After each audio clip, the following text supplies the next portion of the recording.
Assalamualaikum warahmatullahi wabarakatuh. Selamat pagi semua. Semangat dalam menjalani setiap pembelajaran di setiap harinya ya. Pada kesempatan kali ini untuk pelajaran pendidikan jasmani, olahraga dan kesehatan, saya akan membahas terkait dengan sejarah, kemudian teknik dasar yang terdapat di dalam senam lantai. Nah, sejarah ini akan saya bahas tentang sejarah perkembangan senam di dunia dan juga di Indonesia. Untuk lebih jelasnya, silakan kalian simak baik-baik, catat poin-poin yang penting. Setelah kalian melihat dan menyimak video ini, pahami baik-baik karena akan ada soal yang harus kalian kerjakan dan semua soal tersebut terdapat di dalam rangkuman video ini. Dan catatan untuk kelas 11, materi untuk senam lantai adalah sikap lilin dan juga headstand. Untuk kelas 10, materi untuk senam lantainya adalah roll ke depan atau guling ke depan dan guling ke belakang. Silakan kalian simak baik-baik, kalian pahami baik-baik untuk dapat menjawab pertanyaan yang terdapat di dalam e-learning nanti.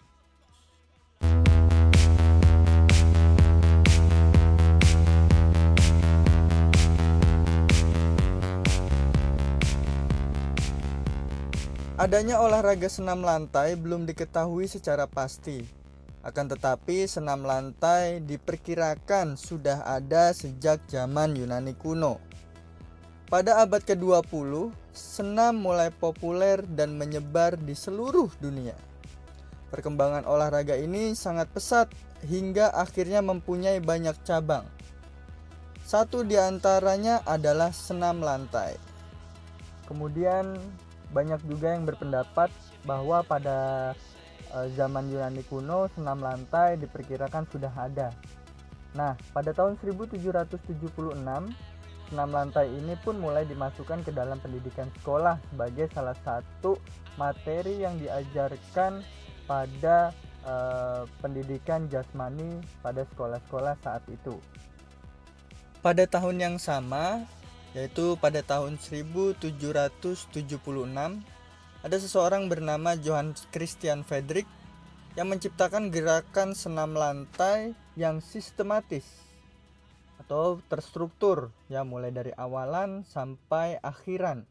Nah, berkat jasanya tersebut ia dinobatkan sebagai bapak senam dunia.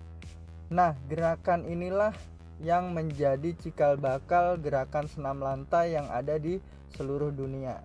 Dan senam lantai ini pun digunakan sebagai dasar atau basic juga dalam pertandingan-pertandingan senam baik nasional maupun internasional. Basicnya semua dari senam lantai ini. Mau itu kekuatan, kecepatan, kelincahan, kelentukan, semua konsepnya terdapat di dalam senam lantai yang diciptakan oleh Johann Christian Friedrich ini. Berikutnya dilansir dari buku pendidikan jasmani, pada pertandingan senam lantai terdapat rangkaian gerakan yang terbagi ke dalam dua bagian, yaitu gerakan bebas dan juga gerakan wajib. Nah, gerakan bebas ini mulai dari apa yang dilakukan peserta. Mereka melakukan improvisasi, melakukan kreasi-kreasi sendiri, dan sedangkan gerakan wajib dilihat dari keseimbangan, kekuatan, lompatan, salto dan lain sebagainya. Sehingga di sini bisa kita lihat bahwa terdapat gerakan baku dan juga gerakan bebas yang dapat dilakukan oleh setiap atlet sebagai peserta dari pertandingan senam tersebut. Senam yang pertama kali dikenalkan pada waktu itu adalah senam dari negeri Jerman. Nah, senam dari Jerman ini lebih mengedepankan berbagai gerakan yang kaya dengan alat pendidikan, sehingga senam digunakan sebagai alat untuk menyampaikan sebuah ilmu ataupun informasi dalam suatu pendidikan di sekolah pada saat itu. Perlu juga kita ketahui bahwa pada tahun 1916 ini terdapat versi senam Jerman yang diubah memakai sistem dari Swedia. Nah, dalam sistem Swedia ini dia lebih mengedepankan dari manfaat gerakan senam.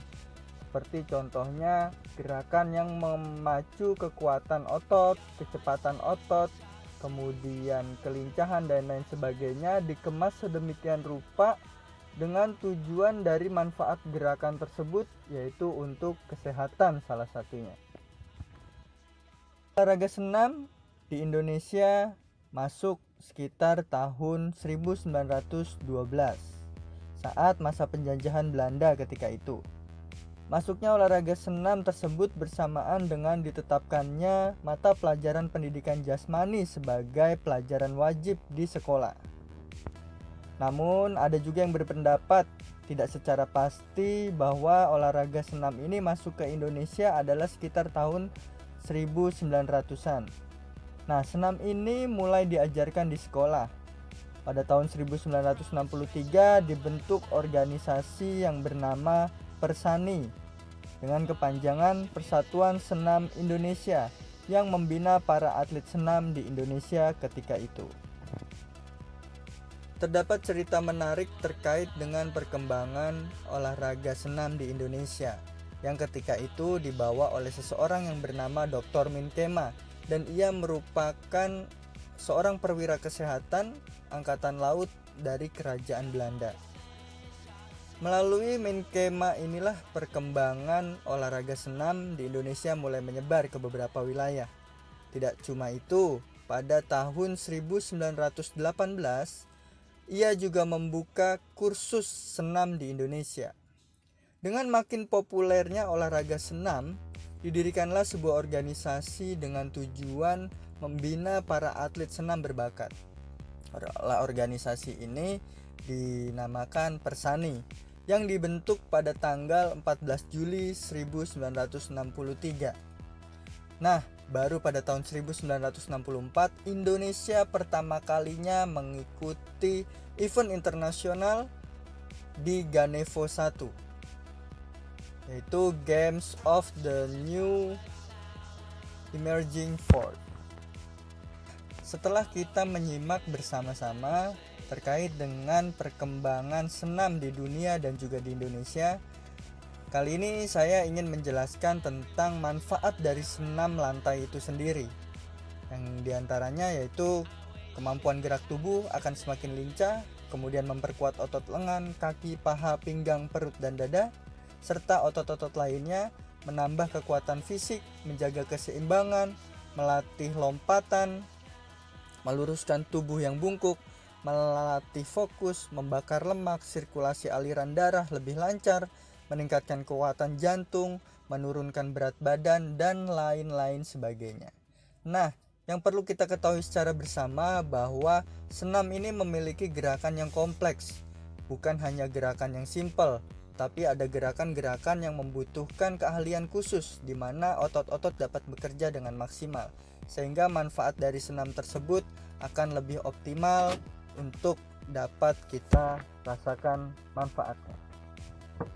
Nah, berikutnya kita akan mengetahui beberapa gerakan-gerakan yang biasa digunakan dalam senam lantai.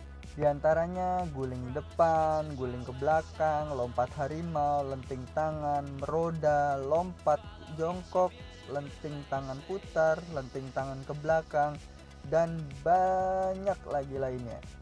Nah, biasanya gerakan ini dipadu-padankan atau digabungkan menjadi satu penampilan. Nah, apabila di dalam kategori perlombaan, ini masuk ke dalam kategori gimnastik artistik. Nah, di dalam gimnastik artistik tersebut terdapat bermacam-macam nomor pertandingan. Nah, salah satunya adalah floor yang sangat identik dengan senam lantai ini. Jadi, nomor pertandingan floor ini merupakan gerakan senam lantai yang digabungkan sedemikian rupa sehingga menjadi suatu penampilan yang sangat indah. Selanjutnya silakan kamu membaca materi tertulis yang terdapat di dalam video ini, di mana terdapat tips-tips untuk melakukan teknik dasar senam lantai. Nah, minggu depan kita akan memulai praktek Tapi sebelumnya saya minta kalian membaca bagaimana cara melakukan dan kesalahan apa saja yang biasa terjadi dalam melakukan gerakan tersebut.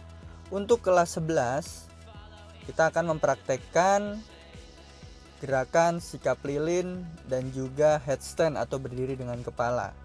Kemudian untuk kelas 10 kita akan fokus pada bagaimana melakukan roll depan dan juga roll belakang. Minggu depan saya akan share ke kalian bagaimana cara melakukan gerakan-gerakan tersebut. Tapi untuk kalian lebih memahami, silahkan kalian baca dan pahami materi tertulis yang ada di dalam video ini sampai selesai.